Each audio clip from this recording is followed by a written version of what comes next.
Hello and welcome to another edition of Agenda 2063 TV, the only show in Ghana, the region, continent, giving you authentic stories about Africa's integration. And although we spend the better part of some of the series speaking on issues on Africa's integration, we will always get back to the issue of Agenda 2063, which is very, very critical to understanding how Africa works. My name is Bensah Jr. I'm your regular host. Nice to be with you in your homes, in your platforms, in your laptops. Hope to be giving you a very insightful and interesting show. We're going to take a break. We'll be right back.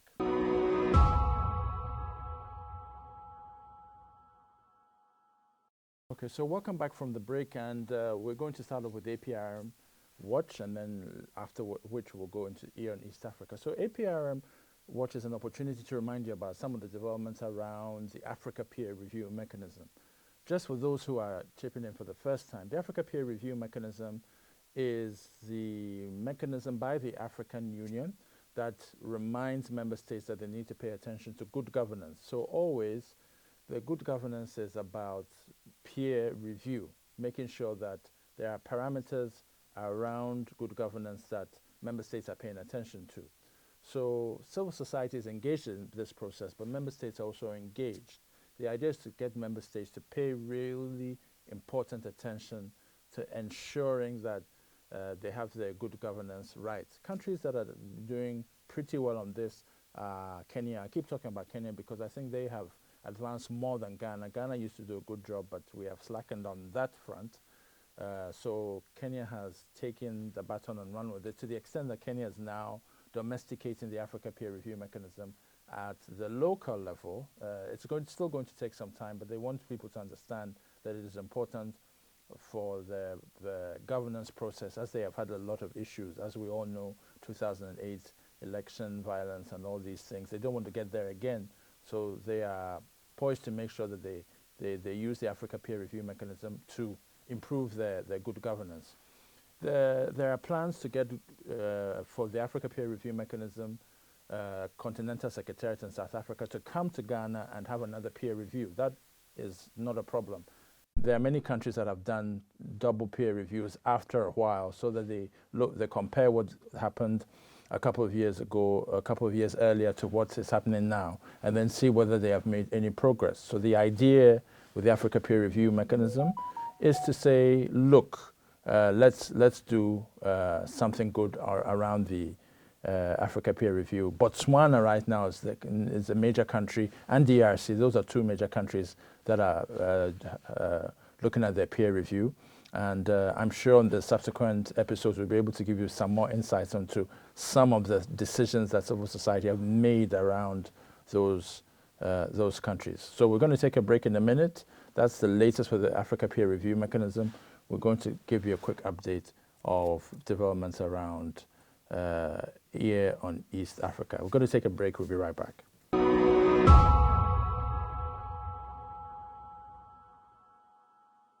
All right, so welcome back from the break.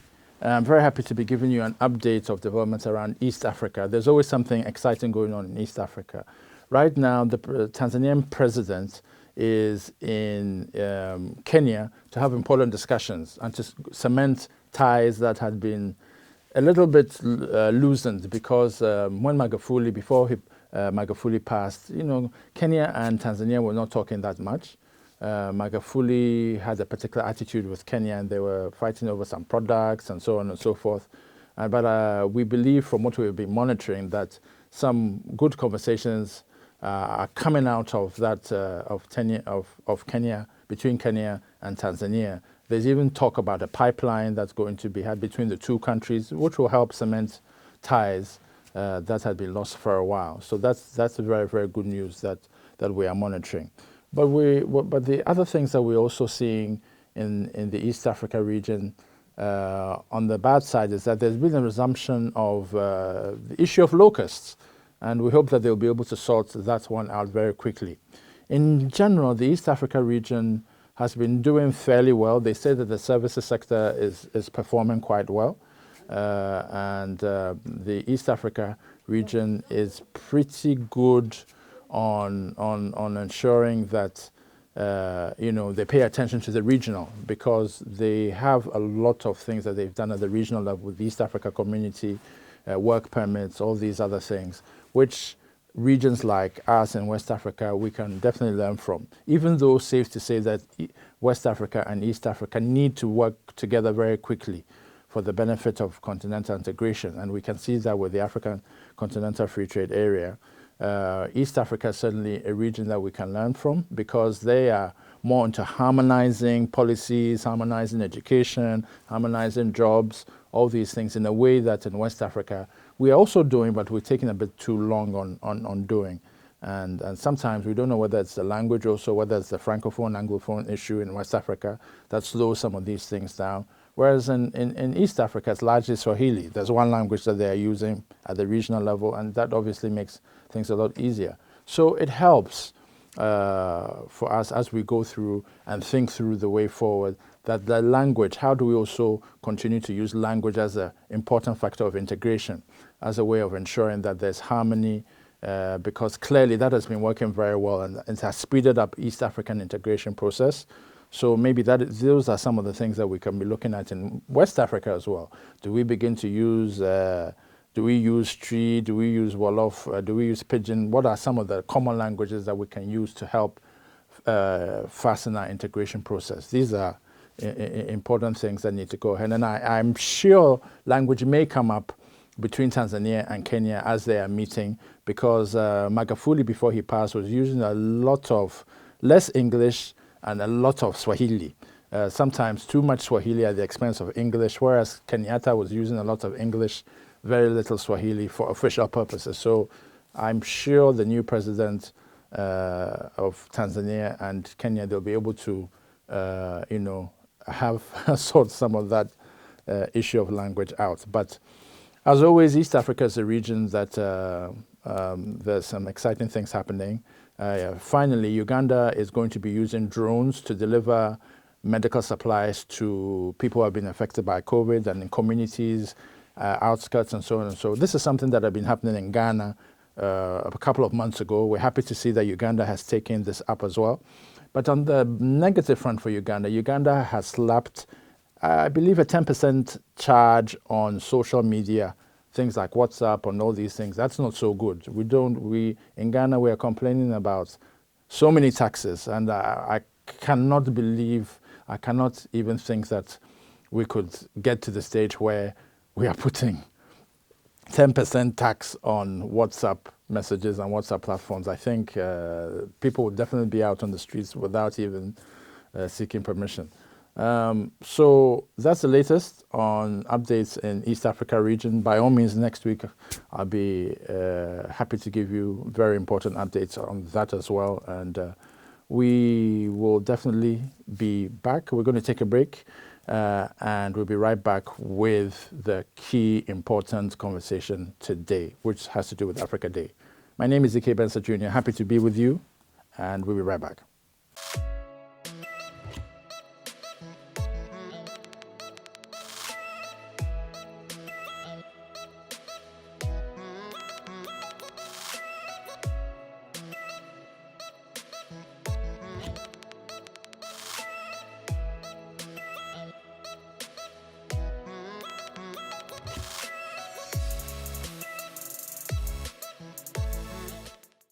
All right, so welcome back from the break, and I'm happy in this editorial, again, to be helping you understand some of the developments that are happening in this month of May.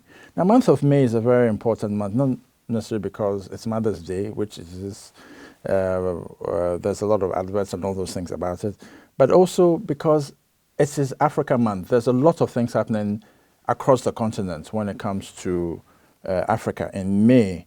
And I can already tell you that 25th May is Africa Day, and it's usually a holiday in many countries.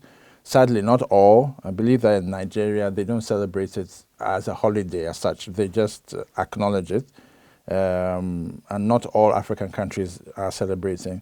28th May is also ECOWAS Day, and I believe each year they do more, they make more progress on getting people to understand the benefits of ECOWAS, integration, free movement, and all these things on 28th May. So that's also something to look out for. But let me just really get to the crunch, and which is the fact that it is Africa Month all over the world. And we really want to use the opportunity to remind viewers and listeners of exciting developments in the course of the month. And we're going to start off with something that has been happening recently, which was the sod cutting by Ghana's president on 5th May in Winneba in the central region. Now, the cutting of the sod was to serve to remind the world about the PanAfrican Museum project. Now, the PanAfrican Museum project, the sod was cut for the construction of a $30 million Pan-African Heritage World Museum at Pomazi Hills near Winneba, which is in the central region. The project was launched in September 2020 by the president, Nana Akufo-Addo, with a view to communicating the true and authentic history, arts, culture, and ideals of the Pan-African world from mankind's creation to the present day. Envisaged to be the biggest museum in Africa, this idea is the brainchild of one Mr. Kojo Yanka, who is the president of PANAFEST and also the founder of the African University College of Communications, where a lot of people have studied to get their degrees in communication, public relations, and so on and so forth. According to Mr. Yanka, he believes that the time has come for people of African descent to tell their own stories and shape their own future. Now, the project is expected to be completed in July 2023. That's in 2 years' time. And the building would include the 2-acre Pan-African Heroes Park, a 2-acre Palace of African Kingdoms, ancient and modern, and a 3-acre herbal plants village, where lectures on herbal plants in Africa would be held. There would also be a space for festivals, concerts, film shows, and exhibitions from the wider continent. And you'll be happy to know that the Association of African Universities TV also covered it, so you can take a look at the Facebook page and YouTube for the launch that happened on tv.aau.org, and also Association of African Universities on YouTube and on Facebook to catch up on how the recording of that event went. Now, the second thing that we want to talk about is the Memorandum of Understanding between Ericsson and, would you believe it, the African Telecommunications Union. Now, let me just tell you something very quickly about the African Telecommunications Union. The African Telecommunications Union used to have a different name before 1999. It was called the African Telecommunications Organizations Union, something like that, around the time of the OAU, the Organization of African Unity. Of course, 1999, it was after 1999 that the OAU became the African Union. So obviously the name changed, but with the name change, something also happened.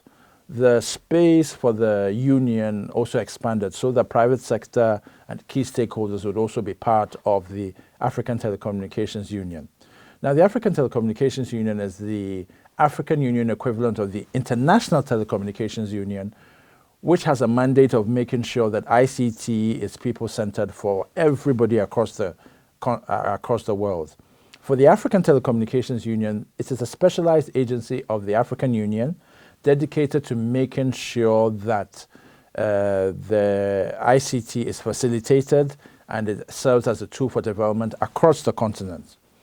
I believe it's based in Central Africa, and it's been around since 1977, even though the mandate was expanded in 1999 to include private sector and so on. And what they have been doing is some very, very important things, including some competitions for entrepreneurs and so on and so forth. But also they've been doing something which I think it's important to, very important MOUs with, like the recent one that they signed in June 2020 with Ericsson, no less than Ericsson. Now, why did they sign, the African Telecommunications Union sign a memorandum of understanding with Ericsson? The idea was to make sure that they would harmonize on spectrum usage and building Africa into a robust knowledge economy. The MOU will also seek to enhance the effectiveness of wireless communication. According to several reports, by 2025, Sub-Saharan Africa mobile broadband subscription is going to go up by 70% of mobile subscription. So it's important to prepare Africans towards this reality. So it has come at an important time when the youth demographic is also high and that there are lower price smartphones, which means there's a lot that one can do with the spectrum range. And the spectrum range is good and is important because radio spectrum is a scarce resource. It means that it's not always very common. You don't always get it. But it is recognized as being critical for future economic development. So it is for this reason that the African Telecommunications Union and Ericsson, thinking that together, when they come together, they can also build, help transform the African economy, make it into a knowledge economy, also facilitate 5G. For example, we know that in Togo, just in our neighboring Togo, just behind us, just last year in November 2020, Togocom and Nokia signed a memorandum of understanding to take 5G to Lomé. So what that means is that now, according to the people, some of the friends who are in Lomé, not all of them have been able to have access, but they do know that Nokia has been doing good things in Togo and has made Togo the first West African country to have 5G in the region. We are looking to see 5G in Accra soon. I don't know when that's going to happen. But what this says is that some of these Finnish and Scandinavian mobile companies are very interested in coming to Africa because they know what they're going to be able to also offer. So already Nokia is doing things for Togo, but we're also seeing that Ericsson has signed this deal with this MOU with African Telecommunications Union, which covers all 55 AU member states, plus private sector and some stakeholders. So it's going to be exciting times to see exactly how the AU uses the African Telecommunications Union to develop ICT sector a lot more effectively for the continent. So we'll definitely be keeping you updated on that because we believe it's very, very important. This ICT enabled. We're in an era of Zoom. A lot of people are still having meetings in offices and bedrooms and all these things on Zoom. So the ICT we need to pay greater attention to how it will be made a lot easier for our work and for the professional lives that we lead. Now, finally, the final interesting thing that's is going to be happening is the After Policy News has a new website called afternews.net.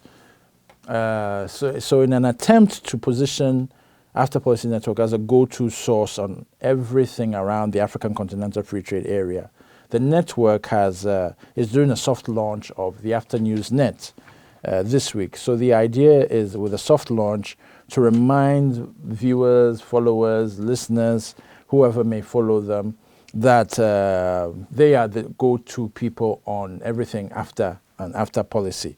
So there are three things that they have identified in a strategy. The first thing is that they want to start off by getting articles from their Twitter feeds and Google Alerts, because apparently they have a lot of those things already running, so they keep up to date on developments around after through Google Alerts that come into their inbox, but also through news that comes on the Twitter feed, through the paper.ly. There's always something news every 2 hours, every couple of hours on things happening around after policy and so on and so forth. Then some of the Agenda 2063 TV episodes will also, the stories or the writing around those things will also be put there, so that people will also have a one-stop shop where they can view, where they can get information on the Agenda 2063 TV issues and some of the other great things that AAU TV is doing. And then finally, submissions from the public. They want to use it as an opportunity to remind those who may want to write for the website that there's the opportunity to take advantage of this afternews.net. If you have ideas on after, if you are willing to offer your expertise, if you want to submit a paper, just contact the people at afternews.net. They'll be happy to post anything that you give them, and then we'll populate a website that will really make impact. Now, this is a soft launch that is going to be happening this week, but the idea is to do a harder launch in about 2 weeks' time around Africa Day, where the site would have been populated by a lot more articles, a lot more interesting insight and interesting stuff, which people can, keep up to date with and catch up to date on as well. That is also the place where a lot of the upcoming webinars that management of After Policy Network will also be able to, one will be able to also find a lot of those participation in seminars and conferences there on that site as well, rather than always circulating on WhatsApp platforms, 5, 6, 7, 8 places.